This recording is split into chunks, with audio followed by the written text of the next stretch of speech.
goes there? The Delapore Media Podcast.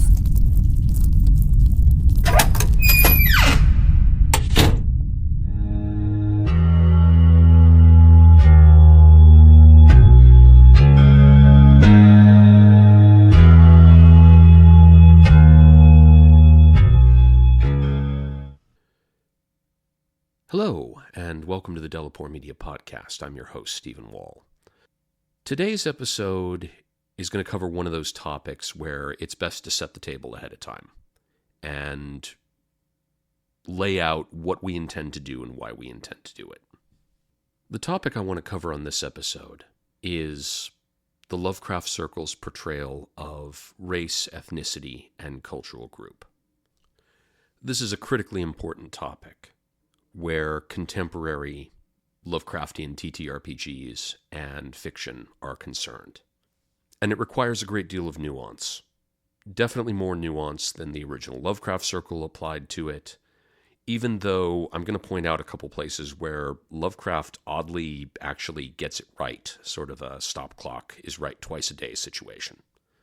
But mostly we're going to be talking about how the Cthulhu Mythos plays out when it contacts a cultural group. The primary example we'll use to explore this is the August Derleth Mark Shorer's story, Lair of the Starspawn. This is, in my personal opinion, not a great Lovecraftian story, but it is the advent of a fictional Lovecraftian concept that continues to play out in contemporary games and literature, the Tcho-Tcho people.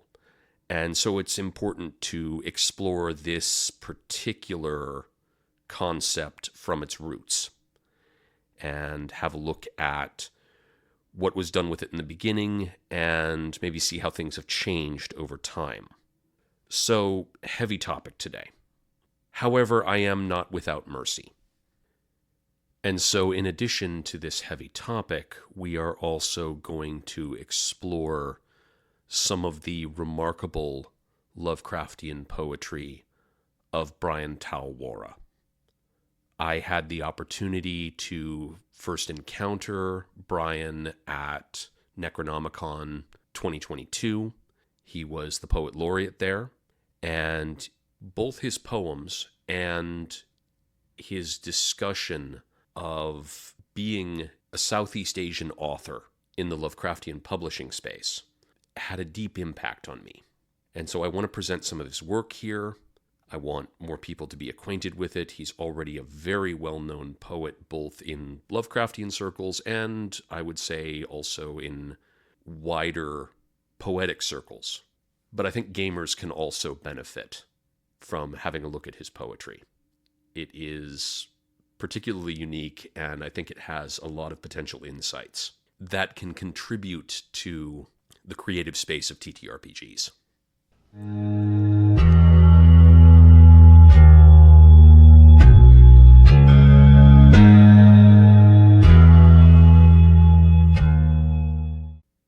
Lovecraft and his disciples leave us with the notion that the Cthulhu Mythos can corrupt and gain controlling influence over whole cultural groups. We see this in the Call of Cthulhu, we see it in the Shadow over Innsmouth, the Horror at Red Hook, and others. And in particular, we see it in the advent of the Tcho-Tcho people by Derleth. So what are we contemporary Lovecraftians who appreciate cosmic horror but also have an understanding of the politics of race and ethnocentrism to do with the issue of the Cthulhu Mythos having influence over human groups that extend beyond families and cults? For my part, when I see this sort of issue, I want to dig into it with anthropological theory. And I want to work my way through it. Because that's part of being a Lovecraftian, is doing the work it takes to bring these inherited ideas that are widely available and meaningful in a lot of ways to the contemporary creative space. So let's start by asking ourselves, how would the fictional Cthulhu Mythos really spread through a human group? And what would that look like? The mythos might be fiction, and therefore it is a highly mutable construct. But people are real, and our world is real. So if we're going to represent real people impacted by the Cthulhu Mythos in our games and in our fiction, we need to establish what's realistic about human groups in the stories we tell, and what are the racist and ethnocentric functions that Lovecraft and others used to blur the lines in the early days of cosmic horror writing. Can the mythos actually break along racial or ethnic lines? I think it's possible, but I don't think it would look how Lovecraft depicts it in something like The Call of Cthulhu or The Horror at Red Hook. It would break more like it does in Victor Laval's The Ballad of Black Tom, which effectively sets itself up as an answer to The Horror at Red Hook. Anger at racial injustice leads Charles Thomas Tester, Laval's main character, to turn his back on his humanity, and in particular the white people that hate him and use him. And instead he embraces alien horrors, because as he tells Detective Robert Malone, Lovecraft's original protagonist for The Horror at Red Hook, I'd pick Cthulhu over you devils any day.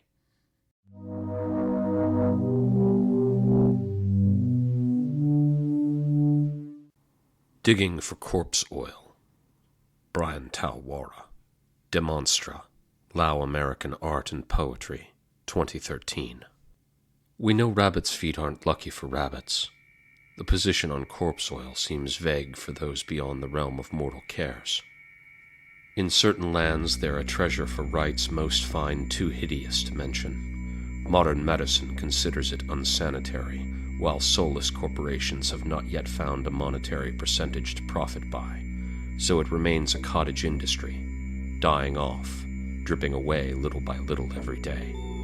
If you must know, not just any old body in the dirt will do, and there's an art to desecration if you're serious. The experts claim the body is quite multi-purpose if you're not attached to it in the way some societies are. Certain bodies for certain things. Extract in silence until you get your prize. Fresh is easier to work with. The right candle is essential beneath the chin, on the right night amid proper conditions. You don't collect much from a single body, but enough if you've been brought to this poor point in the first place. It's not for amateurs, and the penalties are stiff if caught. Predictably, most want the oil for luck and lust. A few want protection from their own karma for hanging around with the wrong crowd. Reasons vary. I feel sympathy for the ones who hit all the branches on their way down the thorny trees of fate.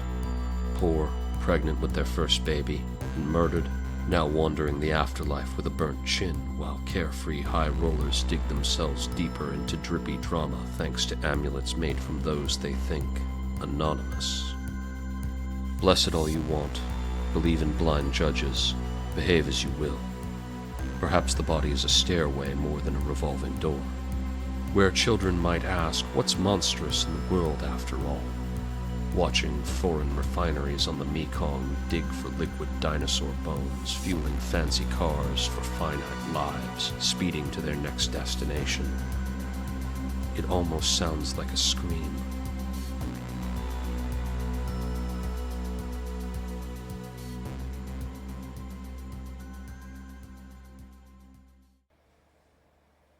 So that was an introductory sample of Bryan Thao Worra's work.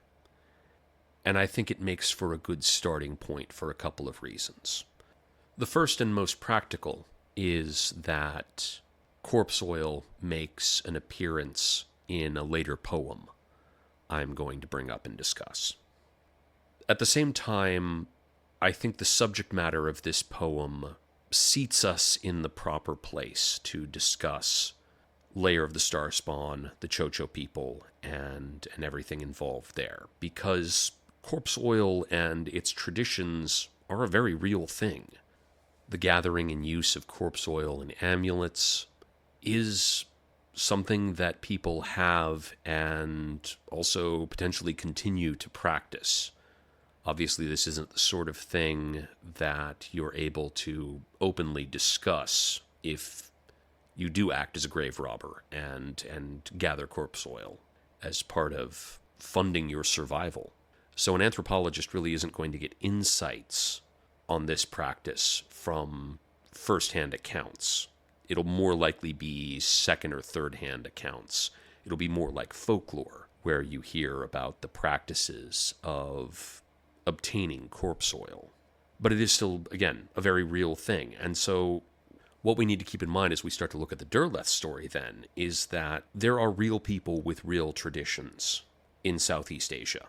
And many of those traditions and practices are not going to seem normal to Western eyes. And there is a level of weirdness and discomfort that is permissible within that space as we, with non-native eyes, gaze upon native culture. And there is some space to have fun with that and to create with that. But we have to take care in the process because we are not handling something that is necessarily ours. We are handling something that is someone else's. And so just like if you were to borrow an object from someone, you would care for it. When you borrow from the culture, you need to care for it and look to experts, look to creatives like Bryan to set the tone for what is and is not appropriate when handling another person's culture.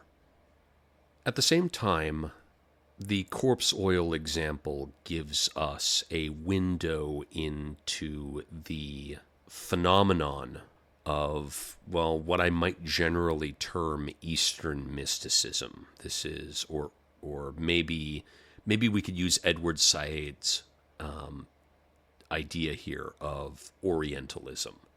The notion that the East is somehow more primitive, yet also more mystical, more magical. And this confluence ends up kind of romanticizing the Eastern space in the Western mind. And so as a result, we put upon these individuals as part of colonial projects, but at the same time, we kind of elevate them in this strange way, in that we look at them as somehow more spiritually in touch, or spiritually in touch with things in a different way. And that becomes kind of a project of capitalism as Eastern religion is commodified and brought over to the West in easy bite-sized pieces that you can, charge $10.99 an hour for in order to sit and listen or meditate or something like that. Classes, incense, oils, even, if we want to take it that far. And the result is a chopping up and a misappropriation of the culture. A cultural dissection that results in pieces without context. And that is something that we're going to get into. Context is very important as we talk about Derleth and Shorer's Lair of the Starspawn. So Lair of the Starspawn makes its original appearance in 1932 in Weird Tales magazine. There are other options for obtaining it. I have a copy of it through Robert M. Price's 1992 collection, Tales of the Lovecraft Mythos. There is also a way to get a hold of it for free using the Internet Archive. I'll leave a link in the description where you can obtain it. It's a reprinting of the original story in a later horror magazine, not Weird Tales, but it provides the story completely and allows you to kind of follow along with the bouncing ball as I go through this. So, Lair of the Starspawn it's essentially an expedition tale, and the narrator is the sole survivor of an expedition into the the eastern region of what he calls Burma, what is now Myanmar. And his expedition falls afoul of the Tcho-Tcho people. He is left as the only survivor, and he manages to make his way to the lost city that is occupied by the Tcho-Tcho people. He encounters a figure who is able to kind of translate that world for him. This is an individual that he has a fortunate kind of previous background with, and this person kind of serves as his eyes and ears for understanding what's going on around him, as he's kept as more or less a prisoner and servant of the Tcho-Tcho people inside their lost city, where they worship a pair of Lovecraftian cosmic horror entities that reside deep in the earth but came from the stars. The story concludes with its third act appealing to a romanticized notion of Eastern mysticism, couched in, for the time, the 1930s, modern terminology. There's references to telepathy, but really it's kind of going down a familiar Lovecraftian path. There is a grand ritual at the end that's supposed to summon the evil forces that are buried within the earth, and the kind of all-powerful, all-knowing mentor figure to the narrator, who is a somewhat stereotypical Eastern mystic. His name is given as Dr. Fo Lan. He uses telepathy to communicate with the elder gods and alert them to the nefarious plans of the Tcho-Tcho people, and sets the elder gods against the Tcho-Tchos and their chosen deities buried in the earth as a revenge plot for the death of his brother. There is a climactic battle. There is a cave-in that eliminates the gate from which the evil old ones will rise, and then the main character, the narrator, goes back to the ordinary civilized world, writes down his tale, and mysteriously dies. Robert M. Price points out that this tale is Derleth setting up his version of the Cthulhu Mythos for the first time, establishing a kind of a good and evil duality between the old ones buried in the earth's surface and the elder gods from the stars. That's what's really notable about this tale in terms of Price's introduction to tales of the Lovecraft mythos. I'm not a huge fan of Derleth's attempt to make a formalized cosmology out of Lovecraft's Yog-Sothothery.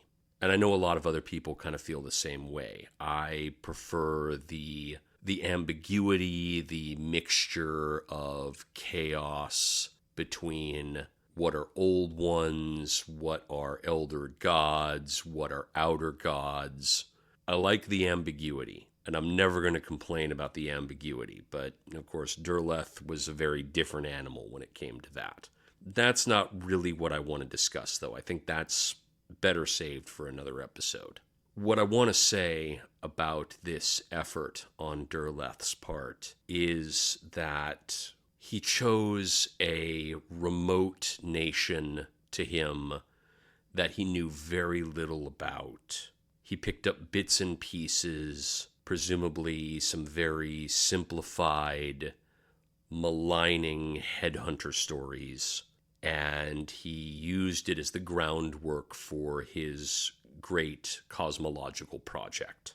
And I think he missed out on the complexity of what is now Myanmar, what was Burma at the time. And I think he showcases a Burma that is highly unrealistic. He showcases a Burma that is devoid of humanness. There is no human quality in this Burma that Derleth presents to us. And I think that's a real shame.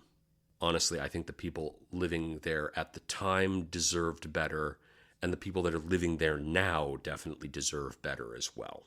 And so that's one of the key issues that drove me to want to put together this episode, is that I think we can do better than the examples that have been set for us by Derleth, by Lovecraft, by others, when it comes to these non-Western spaces.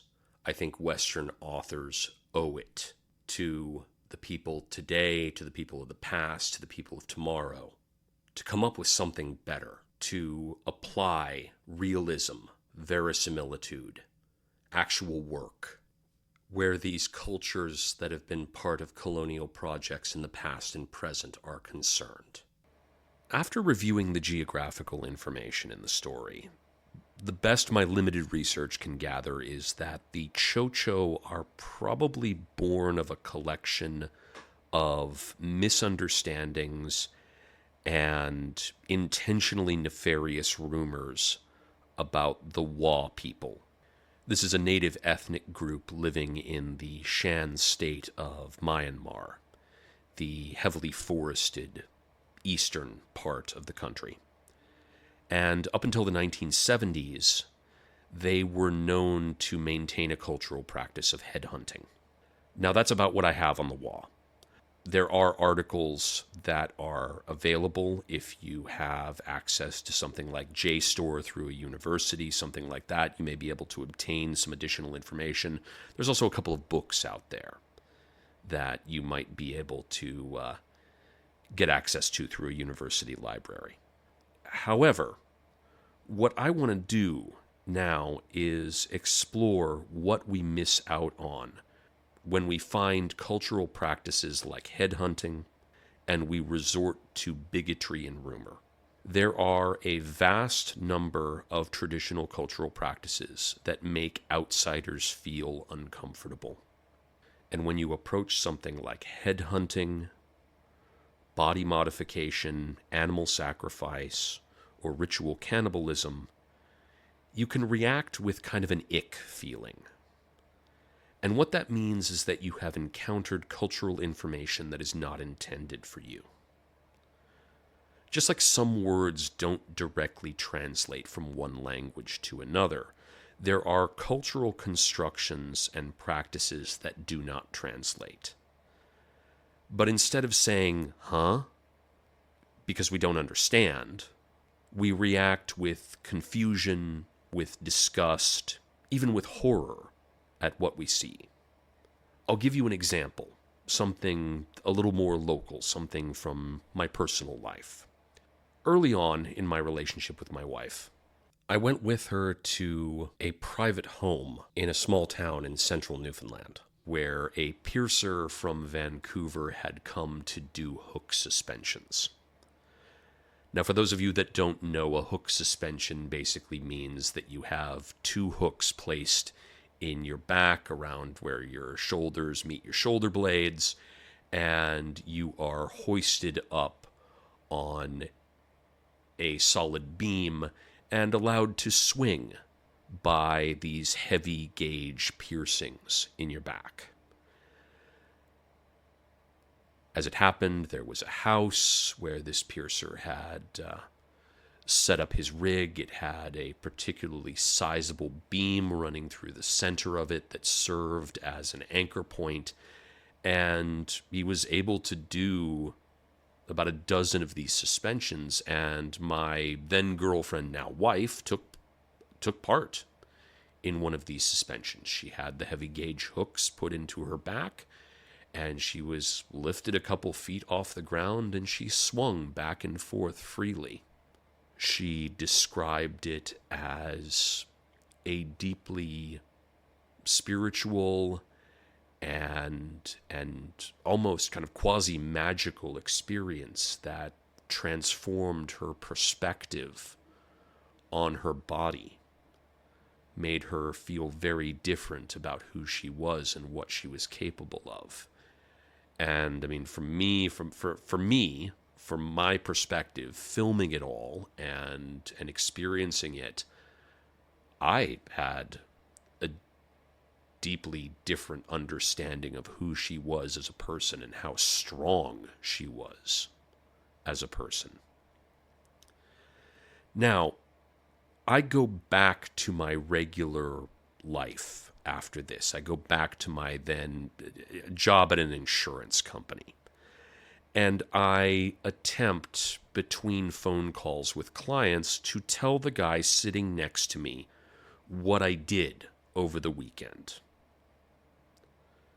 Because he asks, what'd you get up to? It's a late night. We're bored. There's not many calls coming in. We're just kind of counting down the clock until it's done. So I say, oh, yeah, I took my girlfriend to a hook suspension. And his reaction was kind of like, oh, what the fuck was that? And I explained it to him. I brought out my phone. I showed him pictures. I even, tried to show him some video of it. And I mean, he was enthralled. The guy in the row of cubicles behind us faints, just passes out, overhearing this conversation.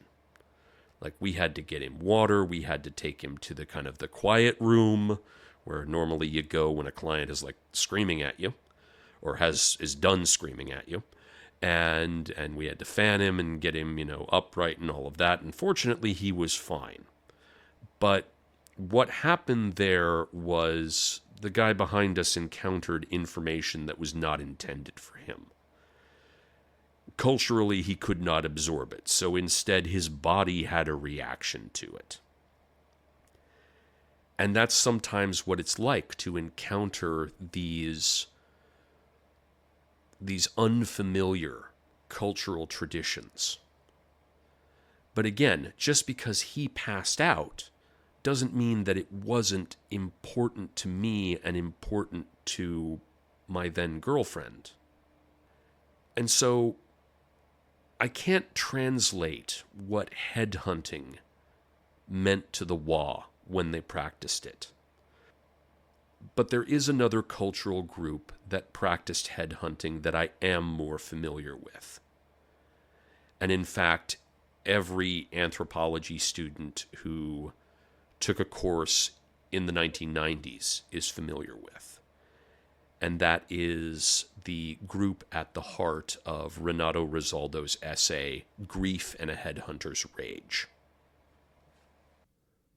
Renato Rosaldo was an anthropologist who embedded himself with the Ilongot people of northern Luzon in the Philippines. And he came to understand that the practice of headhunting among men, particularly older men, in this tribal group, was a way of dealing with the rage that comes with grief. You probably know about the various stages of grief, and one of them is anger. And among the Ilongot, how you deal with the anger of loss and experience that in their traditional masculine headspace is you go and seek out an enemy alongside your friends and family. You kill that enemy, and you take the head from that enemy and throw it away. And this allows, or I should say allowed, because I don't believe they practice it anymore, this allowed traditional Ilongot men to cope with the anger stage of grief. This allowed them to reintegrate themselves back into the tribal space after experiencing grief. They would experience loss, and at the time that Rosaldo was studying them, they were experiencing significant loss, not just loss of individuals from disease, accidents, etc., they were experiencing a kind of cultural death as their traditional life ways were dying out in favor of the ongoing colonial project in the Philippines. So over time, they were less and less Ilongot, and they were more and more one of many native peoples under the thumb of the formal government of the Philippines. And as an outsider, I mean, just looking at this practice, I mean, that might seem, well, awful. You know, you experience grief at the death of a loved one, and you go out and kill somebody. You create more potential grief. It's a cycle. That doesn't sound particularly positive for anybody in the cultural cycle. And that is actually the dirty secret of human cultures. Culture doesn't need you to be happy. It just needs you to perpetuate yourself and it. And so there are lots of examples around the world of cultures that perpetuate themselves by making their own people miserable. I mean, we need not move far from our own doorsteps in the Western world to see this happening on our streets, to see people begging for spare change, to see people pushing their belongings in a shopping cart, to see these people driven out of whatever space where they find respite again and again and again. So when you measure up a particular culture's practices, be prepared to look in the mirror, because no culture, no human society is innocent. Human beings have not invented a society where a portion of the population doesn't suffer in some way in order to benefit another. We've tried, of course, but we keep knocking it down as we go along. But that's a discussion for a different day. Let's stick with the idea of headhunting, the fact that it represents grief to the Ilongot people, and the fact that it is deeply ingrained within their broader cultural context, just as it is for, or just as it was rather, for the Wa people of Myanmar. When August Derleth and Mark Schorer discovered presumably rumors and horrible stories about these awful people that lived in the forest and took the heads of innocents. Interestingly enough, Renato Rizaldo comes to understand grief and rage among headhunters during the course of this essay through a loss of his own. His wife, who was along with him doing her own anthropological work among the Ilongot, died when she fell off a cliff during her field work. That terrible accident helped Rizaldo see the blinding rage that comes from tragic loss and how it can make you want to lash out. And, you know, maybe he didn't lash out by cutting anybody's head off, but he certainly understood the feeling. And I think anybody who's experienced loss, especially sudden loss, especially dramatic loss, can understand the rage and pain that goes into that loss. And in some strange way, it starts to make sense why you would want to take that rage over loss and focus it into a violent act of your own.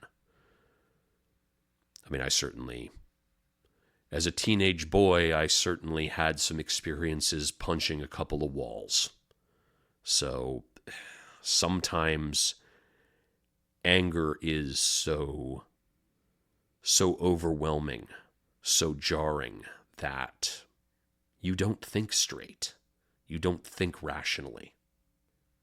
And if we look at it and turn it over and we don't judge immediately because of the result, we begin to see, okay, maybe this action makes sense in the broader context. And this in part is what I was talking about when I mentioned kind of Eastern mysticism and the commodification of traditional religious practice, and the sale of it to Western types for $10.99 a lesson. We begin to see how we strip context from the cultural practices of these peoples, and we end up with these kind of superficial nuggets of information. This is what meditation is. This is what headhunting is, but it's stripped from its cultural context. And so we don't see the whole picture because we don't live as these cultural groups live. And so this is how you end up with salacious stories like Lair of the Starspawn and the Tcho-Tcho people.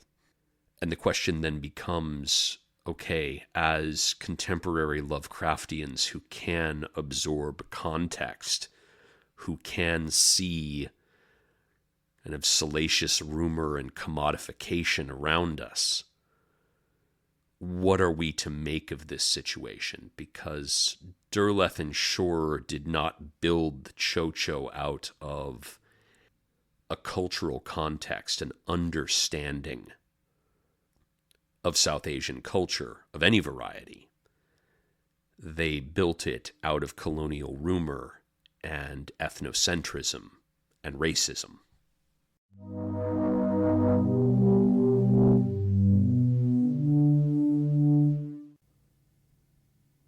The Terror in Teak. Bryan Thao Worra. From Demonstra. Lao American Art and Poetry, 2013. Certain tenebrous Buddhist tenets maintain you can spend whole lifetimes a microscopic mote, contemplating cosmic mercies, incapacities, strange aeons of chaos, and somnambulistic roots of discontent. Some seek, some call, some hear, some wander, some find, some still go mad. Who are the lucky ones among these? 1. A continent away. The grainy photo arrived last September. The small clay jar was from an uncertain age, wrapped in human skin tattooed with forbidding signs, stamps, and seals, possibly composed with corpse oil ink and wax. Clearly, one owner did not want it opened casually. It seems a shame now we did not respect those wishes. 2.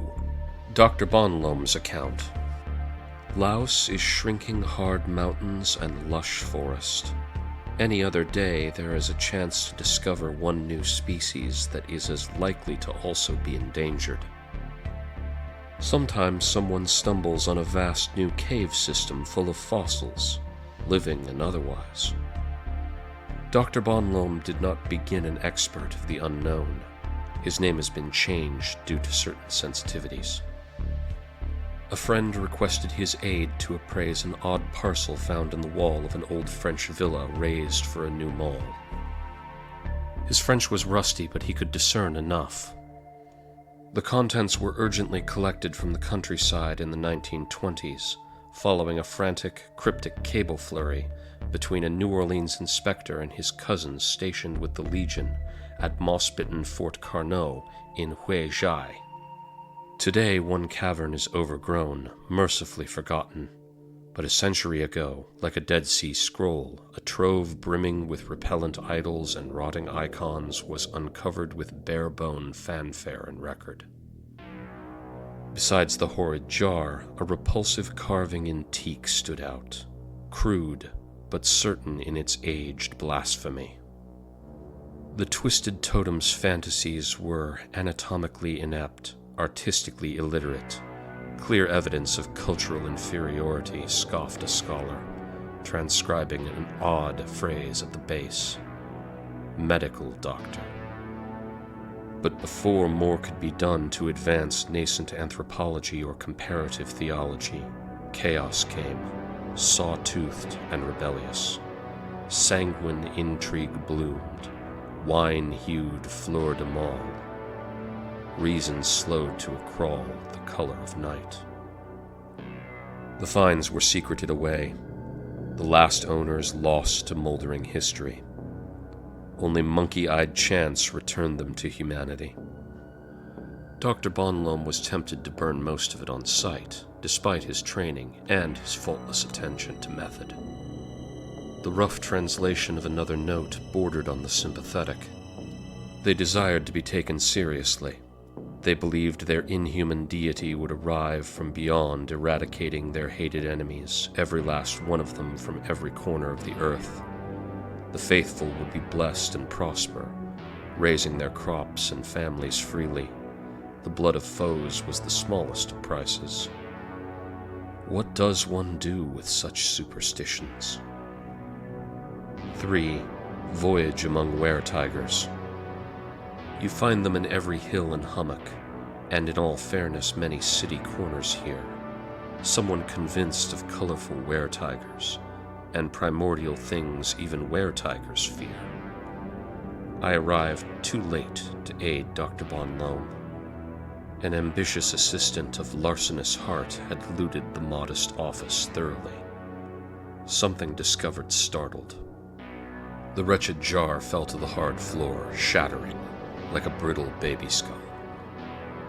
All Dr. Bonlom recovered? Dull, worthless shards, entirely banal. 5 grotesque grasshoppers lingered on the scene, then flew to the beyond with a taunting buzz. He apologized for my wasted journey from abroad, offering an unpublished draft of the late Dedier's Lokapala, Totem Associé du Nord Laos, certain I could make better use of it than he. We went to dinner, a discussion of monsters, petty and otherwise. 4. A sense of things. Lately I know something follows, watches from the caves and hollows.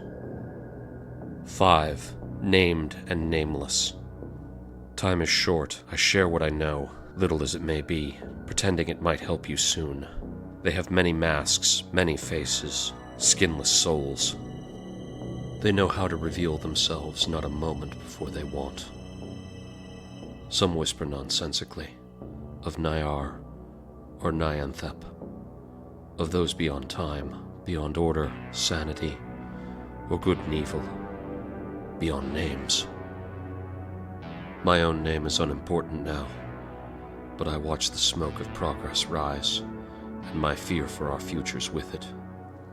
Something thumps around on my ceiling, heavy as ancient timbers, lumbering, free, but not as the cosmos intended, chortling, snickering amid white noise, wickedly waiting for my words to end before it comes for you next.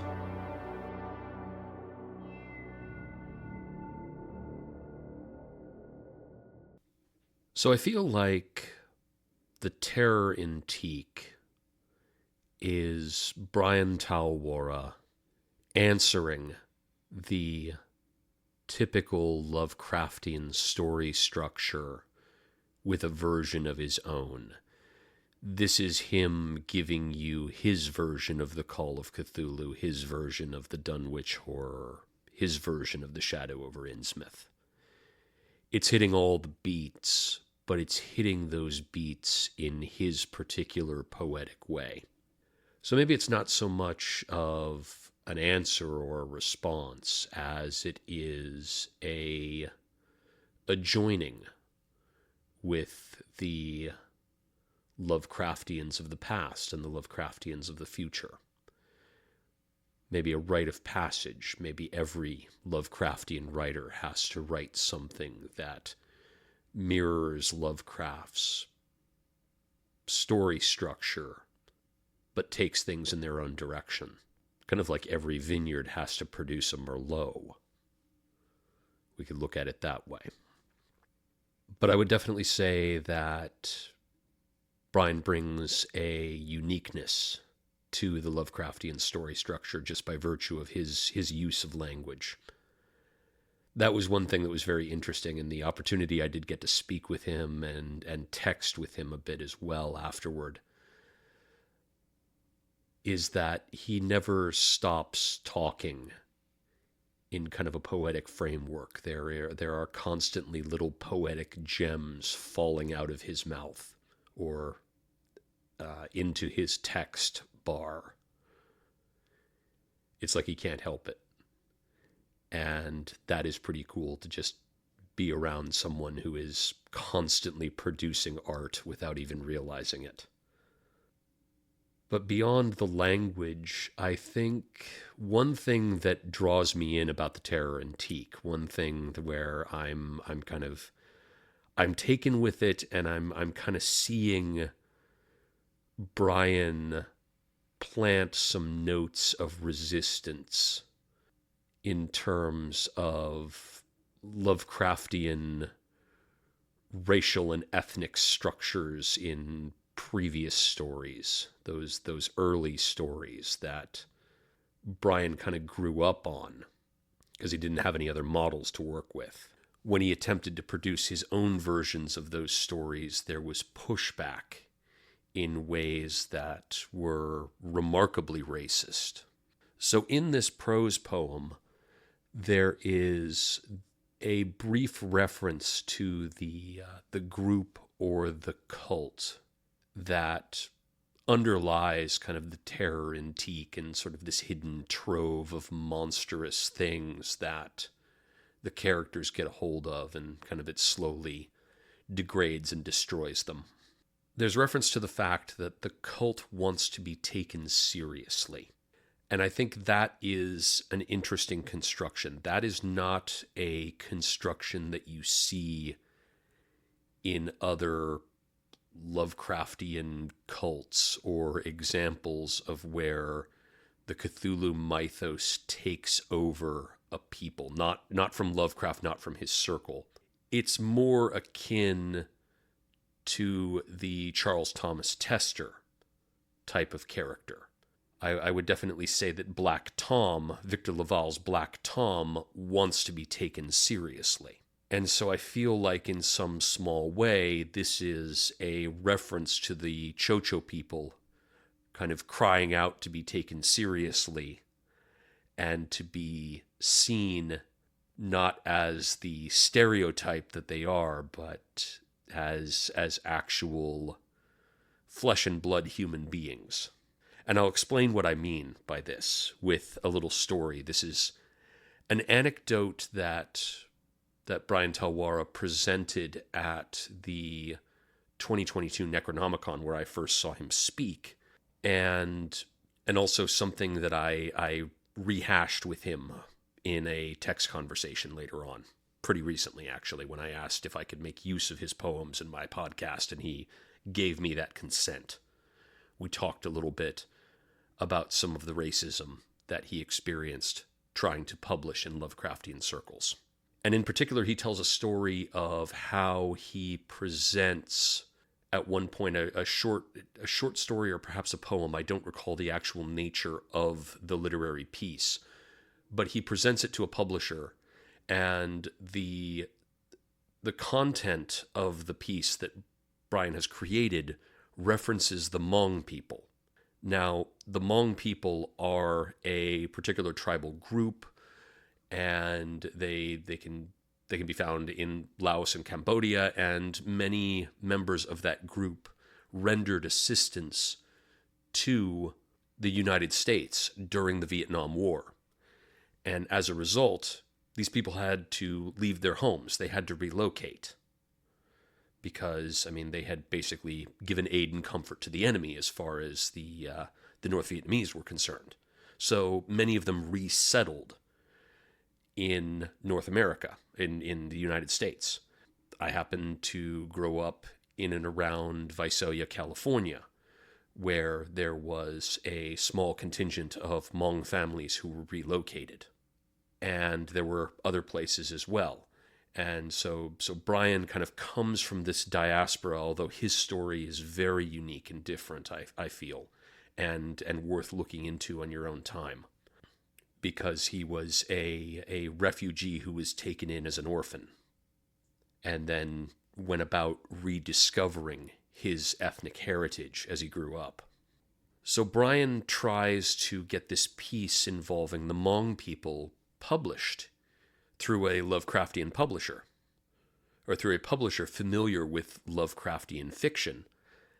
And the publisher comes back to him and says, well, why don't you use, instead of making up this new people, why don't you use something that's already extant, like the Tcho-Tcho?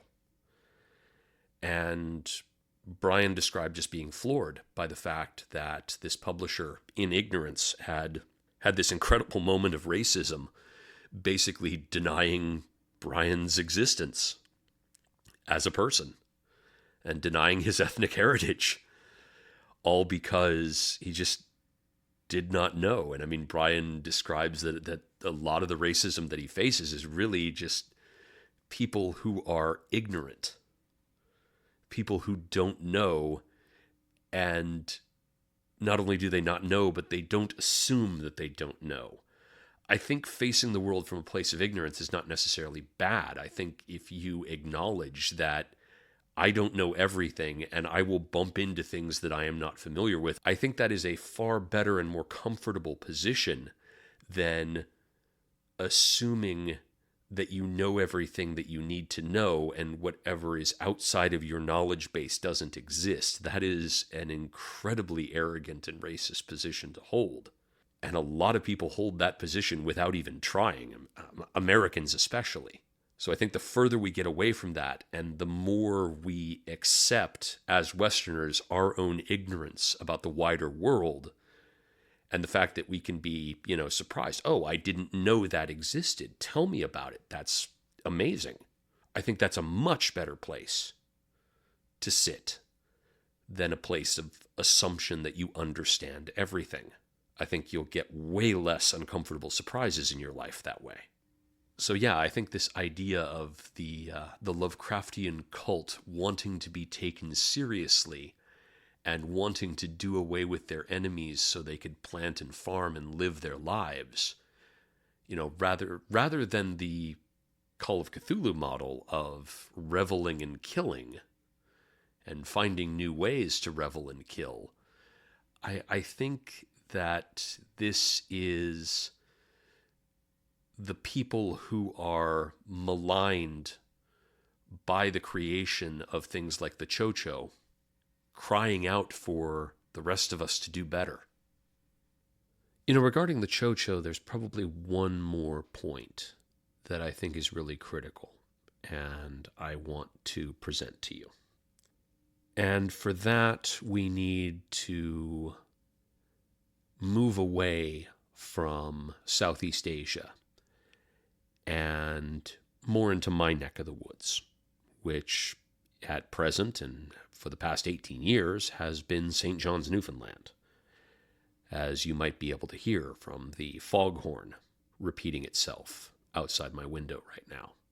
So the island of Newfoundland, despite its remove from the Shan state of Myanmar, does have some similarities to the forested plateau where Derleth and Shorer set their story, where folk like the Wa people live, in that it is a remote part of Canada and it contains a people that a lot of Canadians consider culturally distinct from themselves. Newfoundlanders are kind of their own breed of people.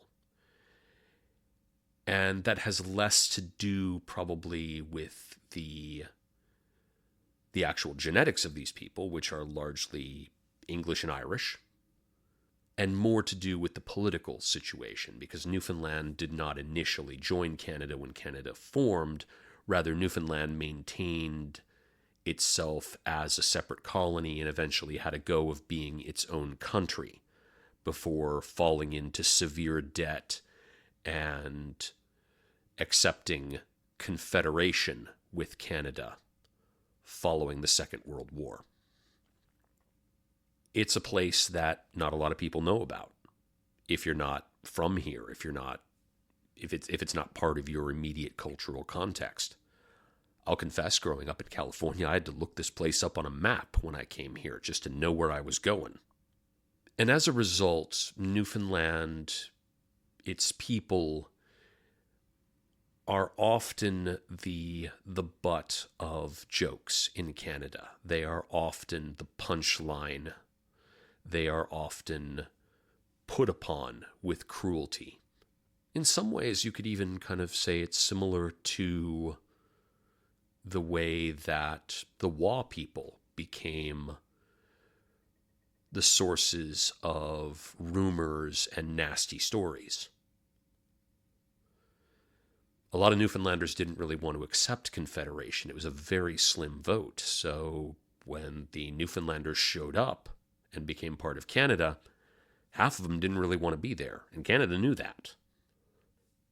And so Newfoundlanders kind of gained the reputation of being the backward cousins of Canada. Kind of in the same way that Americans see what they might call rednecks or hillbillies. And a lot of similar jokes are made regarding Newfoundlanders.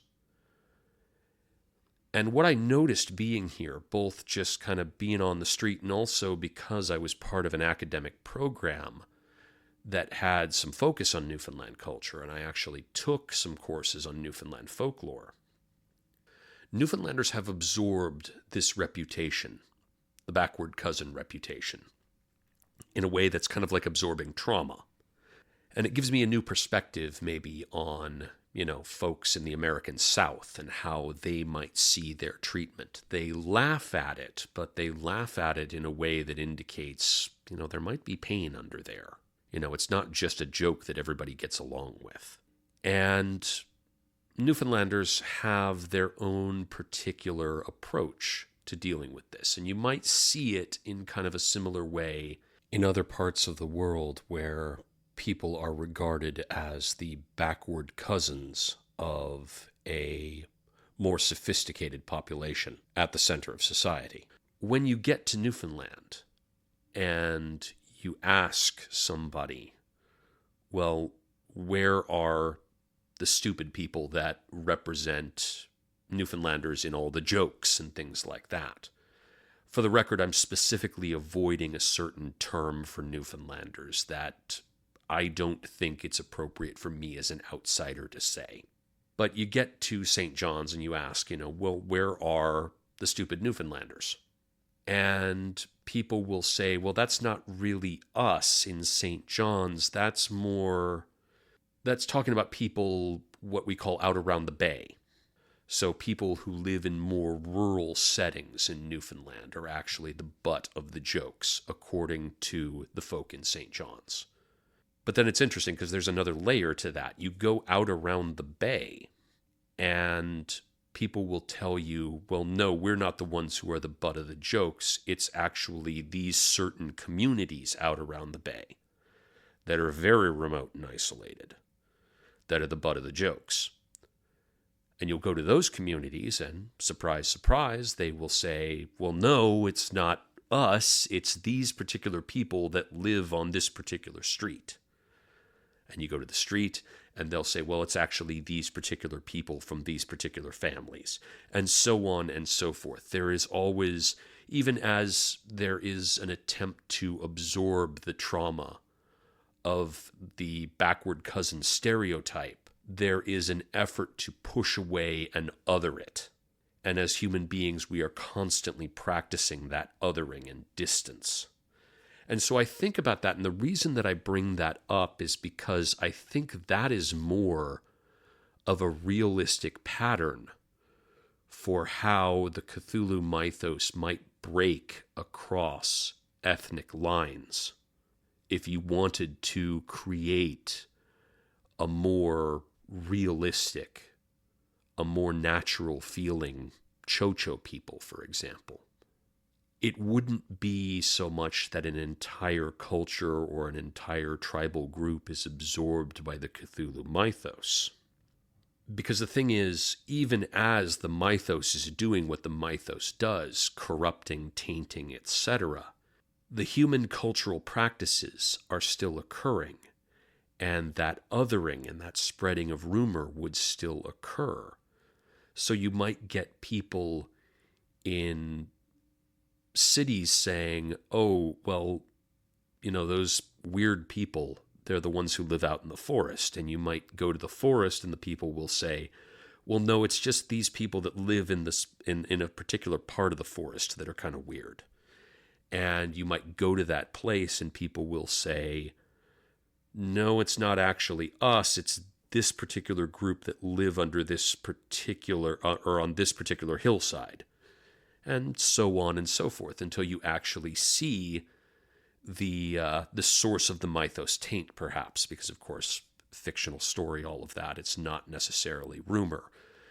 But I have a feeling that the mythos would piggyback on realistic human cultural practices, and that practice of consistently absorbing trauma and then othering would be something that the mythos could use to its benefit to conceal itself, to hide in plain sight.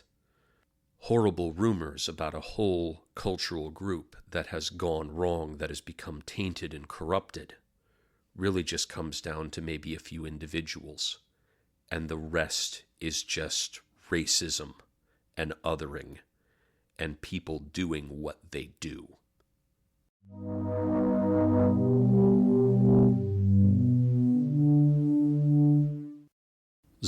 Buddha by Bryan Thao Worra. From Demonstra, Lao American Art and Poetry, 2013. Buddha utters Om, not brains. Is not attached to the body, is not attached to the mind. Decay is one aspect of the cycle of birth, life, death, rebirth, redeath. Never perfumes or gilds the self. Comes back for you, perhaps right behind you. Keep going, he says, in his own way. Observes a walking meditation, does not hurry, or drive cars or trucks or tanks or gunships or warplanes. Will not touch money or liquor, is beyond the vices of lust and greed. Focused, not one possession of the past matters. Old names are useless. Accepts every moment with equanimity. No fear, no pain, no anger, no jealousy. Burn him, cut him, shoot him, flee him, free him. It is the same. The old riddle still applies. Meeting Buddha on the road, you can say nothing to him. You cannot remain silent. What do? You will destroy him to be comfortable. Some will follow his path, become one with him, laughing at the dancing bones of Zen, lessons of an uncertain universe.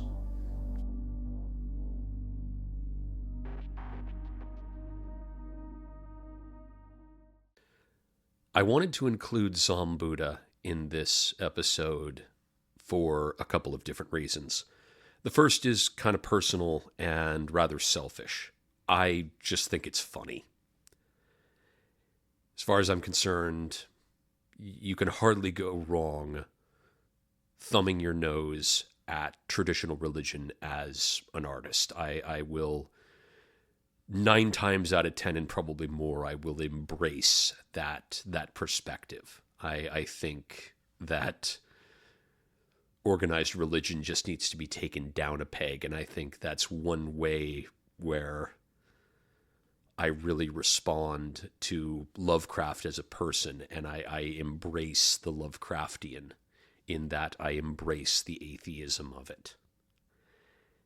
It's kind of like my spiritual home in that it is kind of spiritually nowhere. And so I enjoy it immensely, and I enjoy Lovecraftian work that takes the piss out of religion. And so I think that Bryan does an excellent job here, using the humorous qualities of this horror figure, the zombie, and juxtaposing that with the enlightened religious figure of Buddha.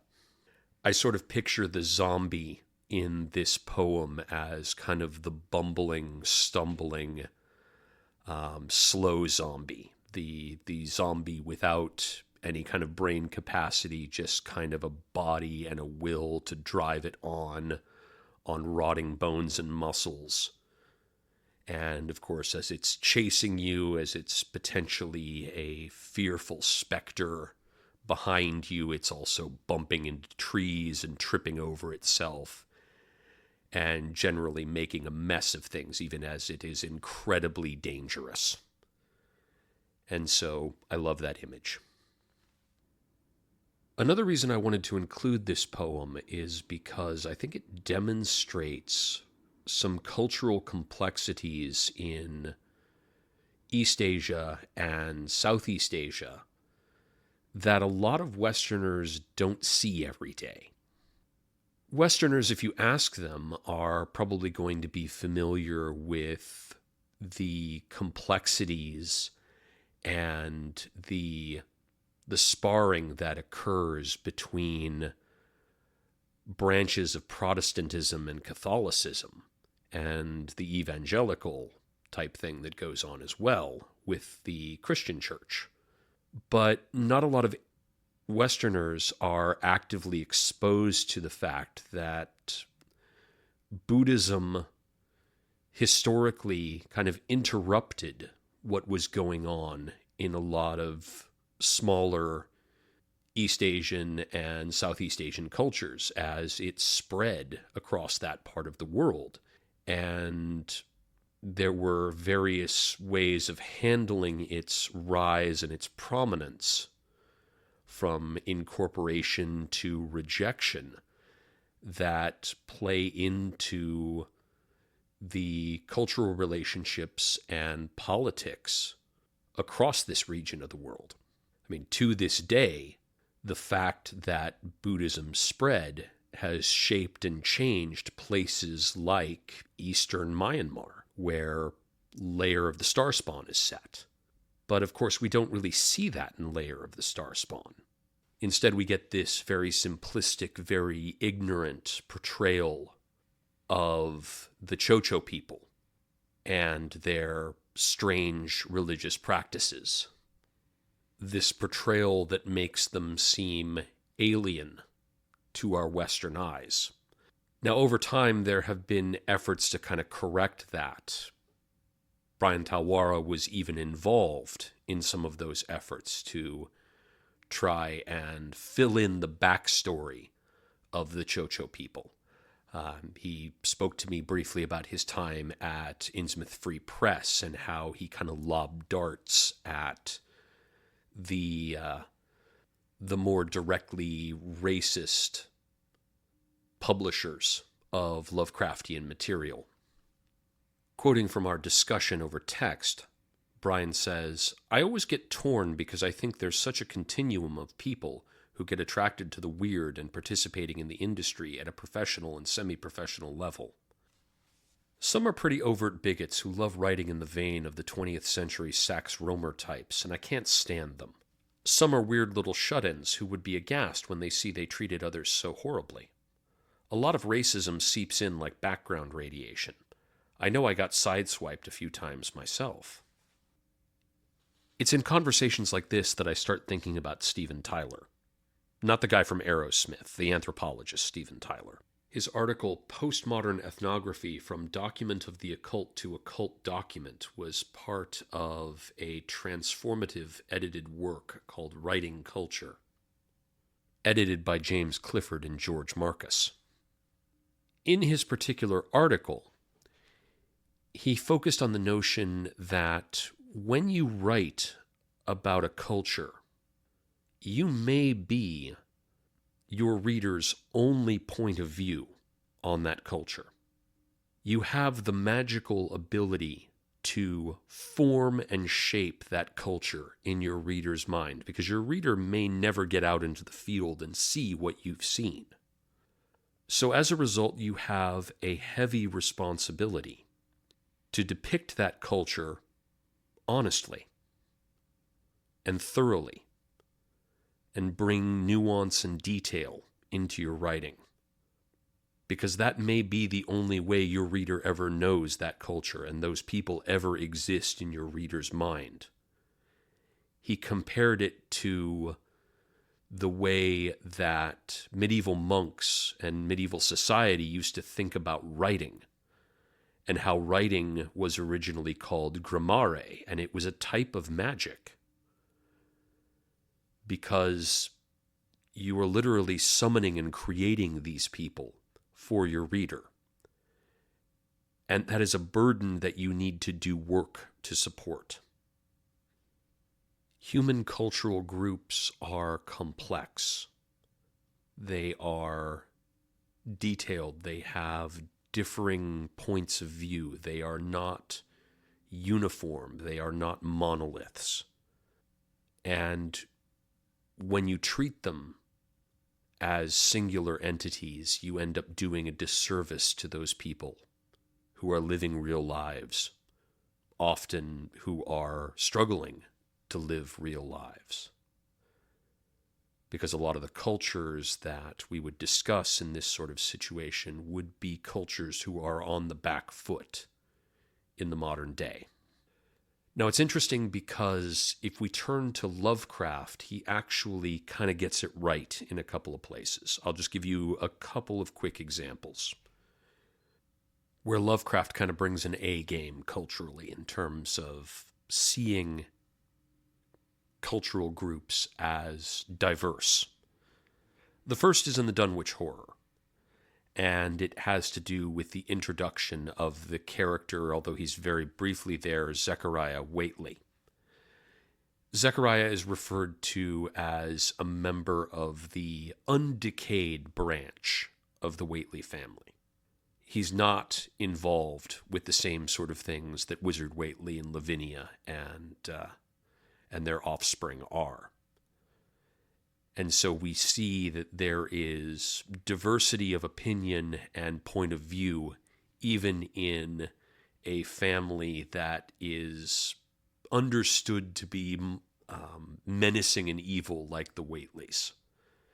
Admittedly, undecayed is not exactly a flattering term, but it is Lovecraft we're talking about here. The second example comes from The Shadow over Innsmouth, and it is seen during the part of the story where Captain Obed returns from visiting the Knackis and getting the magic from Wallachia to summon the Deep Ones. Not everybody in Innsmouth goes along with this. In fact, many do not. And there's something of a small civil war that takes place within the town of Innsmouth over Obed's behavior. And that again shows that this is not the mythos controlling an entire population, but rather a portion of that population making a decision to go along with the mythos and turning on the other half. Now, interestingly, we don't see this with Wallachia and the Knackis. They're kind of uniformly on the side of the Deep Ones. And I think that shows that Lovecraft is being deliberately racist in how he's framing them versus the Innsmouth folk. In that the Innsmouth folk have the agency to say yes or no to the Deep Ones, where the Pacific Islanders don't possess that agency. And I think that speaks to Lovecraft's deeply ingrained and over-the-top racism. But what he proves with these two examples is that he knows the difference and that he can create agency within a body of characters who make up a population, a fictional population, and demonstrate that agency in a story. And so it is possible, and it has been possible the entire time to do this. It's just been a choice on the part of Lovecraft and his circle not to in certain cases.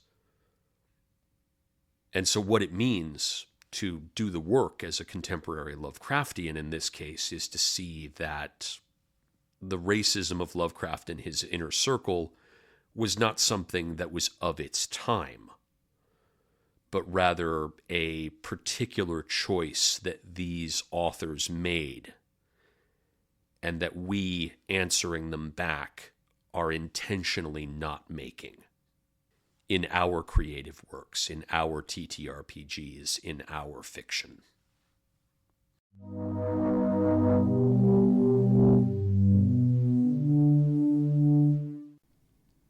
Pitching. Bryan Thao Worra, from Before We Remember We Dream, 2020. To be frank, Big Trouble in Little Champasak probably isn't going to bring in the matinee crowds we need. It might not make it to sci-fi, let alone Lifetime. Your pitch for Dr. Sun May Strikes Again wasn't quite the response to Battle Hymn of the Tiger Mother we were looking for. Zombies stretch our budget a bit too far. The Betrayal may have gotten an Oscar nomination, but that won't buy you lunch on this side of town. Not even used hubcaps for a junky Gran Torino. You laugh too much at your origin stories. If you survive CIA Black Ops and make it to America, you need tears galore or no one takes you seriously. An enduring smile and a sub-ID for being alive in diaspora is unbelievable. No one's that unbreakable. No one. Nobody knows what's so funny about an American werewolf in Luang Prabang. They definitely won't buy this story of Draculao, immune to garlic and lemongrass but dreading punji steaks. Sleepless in Savannah-Ket will not be the feel-good breakout rom-com of the year for obvious reasons, even with Angelina. Neither will House of Pannygutter Grooveback. Nice try with Fresh Off the Starships, but that's a hard pass. We had in mind more of a Miss Saigon with Pad Thai meets the Joy Luck Slumdog namesake in translation for your undiscovered country. It's premature to be discussing a shared universe between Elephant Stomp, Princess of Laos, and Lao Warrior. We won't lay the groundwork for Laosploitation cinema with your avenging Morlam godfather. Little Laos on the Prairie, the movie, has a shot, but we can't see a love interest for Matt Damon? You're frustrated, but remember, you don't exist in America without a movie about yourselves these days. What are you going to do, write a poem? Yeah, good luck with a better Mawani.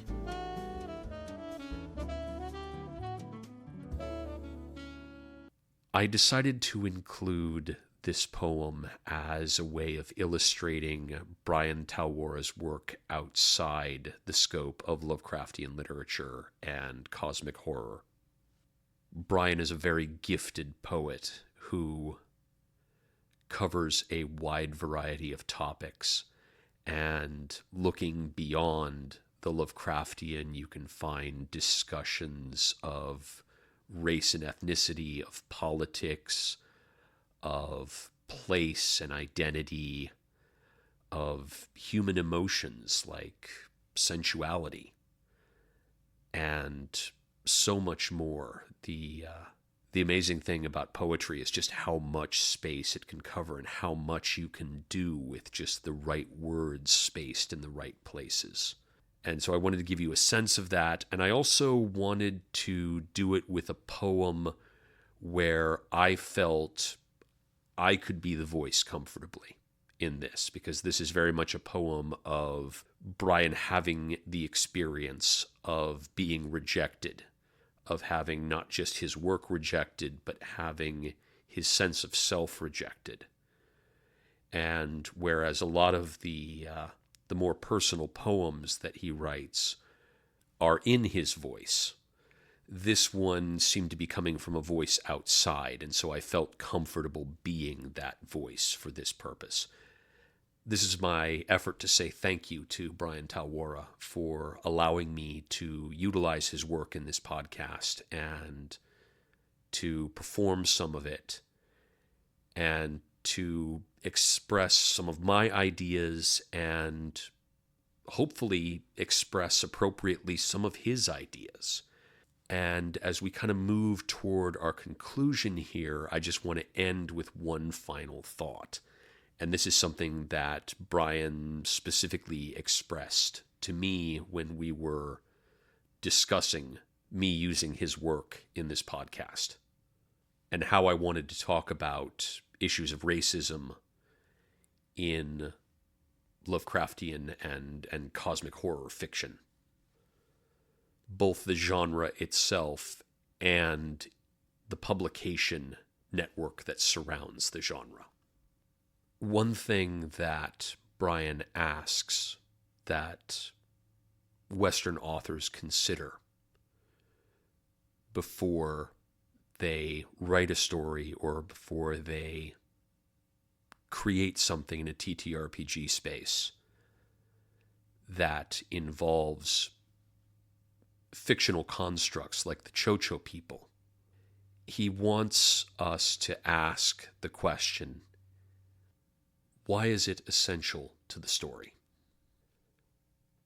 There may indeed be some situations where use of a literary trope like the Tcho-Tcho is essential, that it explores something that is vital and important to the story.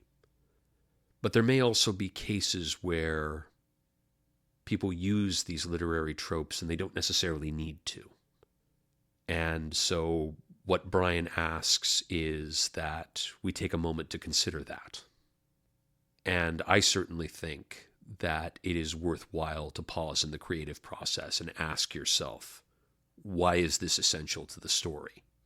Not just about this topic, but about a myriad of topics. And if we do that, I think we put ourselves in a better position to embrace what we know as we write, and also to acknowledge our ignorance in a way that is less harmful to ourselves and less harmful to others. This is just so shocking. I mean, I must just be so monumentally naive. You are. This has been Stephen Wall for Delapore Media. Keep thinking evil thoughts. Thank you for listening to the Delapore Media podcast. You can find a variety of horror gaming resources at www.delapore.media. That's Delapore spelled Delapore. Delapore Media, toward verisimilitude in tabletop roleplay. Take care.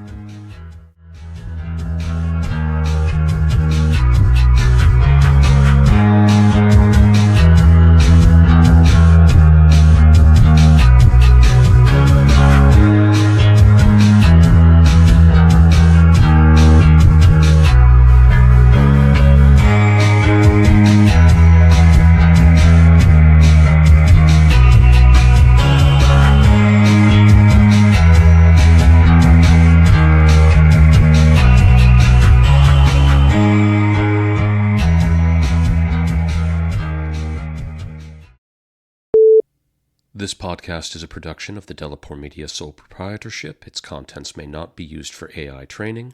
Copyright 2026, all rights reserved.